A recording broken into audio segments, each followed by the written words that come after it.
2004ஆம் ஆண்டு செங்கிஸ்கானின் அரண்மனையை கண்டறிந்தார்கள். அரண்மனை இங்கே இருக்கிறது என்றால் பக்கத்தில்தான் கல்லறை இருக்கும் என்று தேடினார்கள்.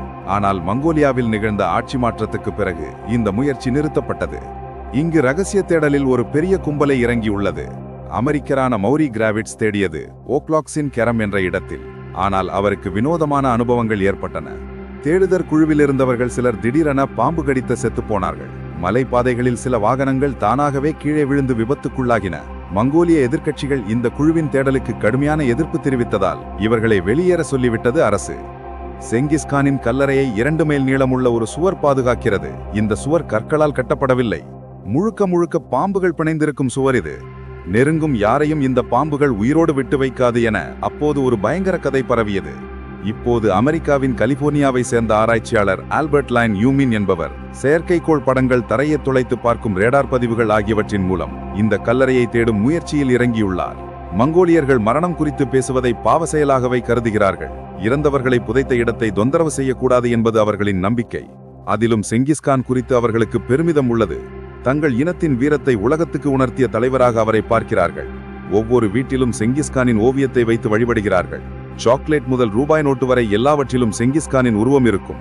மங்கோலிய மக்கள் எல்லோருமே தங்களை செங்கிஸ்கானின் குழந்தைகளாக நினைக்கிறார்கள். செங்கிஸ்கானின் கல்லறையை யாராவது கண்டுபிடித்து திறந்துவிட்டால் அதுவே இந்த உலகத்தின் கடைசி நாள் என நம்புகிறார்கள். கடந்த 1941ஆம் ஆண்டு மங்கோலிய அரசர் டாமர்லேன் என்பவரின் கல்லறையை சோவியத் ரஷ்யாவின் தொல்பொருள் ஆய்வாளர்கள் திறந்தபோது 2ஆம் உலகப் போர் மூண்டது. நாசி படைகளின் தாக்குதலால் ரஷ்யா பெரும் சேதத்தை சந்தித்தது. அதைத்தான் முன்னுதாரணமாக சொல்கிறார்கள். மிருகத்தனமான தாக்குதல்கள் நடத்தி பல்லாயிரம் பேரை கொன்று குவித்த மன்னனாக வரலாறு அவரை அடையாளப்படுத்துகிறது. எனினும் இந்த வரலாற்றை வேறு விதமாக சொல்பவர்களும் உண்டு. அலெக்சாண்டரையும் சீசரையும் நெப்போலியனையும் மாவீரர்களாக மேற்கத்திய உலகம் சித்தரிக்கிறது. அவர்களும் போர்களில் கொல்லத்தான் செய்தார்கள். அவர்களை விட அதிக நிலப்பரப்பை ஆட்சி செய்தவர் செங்கிஸ்கான். ஆசியாவையும் ஐரோப்பாவையும் இணைத்து முதலில் இந்த உலகை ஒருங்கிணைத்தவர் அவர். 2 கண்டங்களுக்கும் வணிகமும் பண்பாட்டு பரிமாற்றமும் அதனால்தான் நிகழ்ந்தது.